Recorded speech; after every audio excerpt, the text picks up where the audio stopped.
ഈജിപ്തിലെ 400 വർഷത്തെ അടിമത്തം കഴിഞ്ഞ് ചെങ്കടൽ കടന്ന് ഇസ്രായേൽ ജനത ആ വാഗ്ദത്ത ഭൂമിയുടെ പടിവാതിൽക്കൽ എത്തി നിൽക്കുകയാണ്. വെറും 11 ദിവസത്തെ നടത്തം മാത്രം ബാക്കി.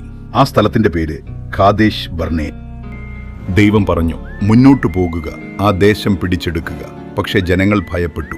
അവർ ദൈവത്തേക്കാൾ സ്വന്തം ബുദ്ധിയിൽ വിശ്വസിച്ചു, വാശി പിടിച്ചു. നമുക്ക് ആദ്യം 12 ചാരന്മാരെ അയച്ച് ആ ദേശമൊന്ന് പരിശോധിക്കാം. ദൈവത്തിന് താല്പര്യമില്ലായിരുന്നിട്ടും അവരുടെ അവിശ്വാസത്തിന് മുന്നിൽ ദൈവം അത് അനുവദിച്ചു. ചാരന്മാർ പോയി. കൃത്യം 40 ദിവസം അവരാ ദേശം ഉറ്റുനോക്കി. പക്ഷെ തിരിച്ചു വന്ന 10 പേർ പറഞ്ഞത് അവിശ്വാസത്തിന്റെ വാക്കുകളായിരുന്നു.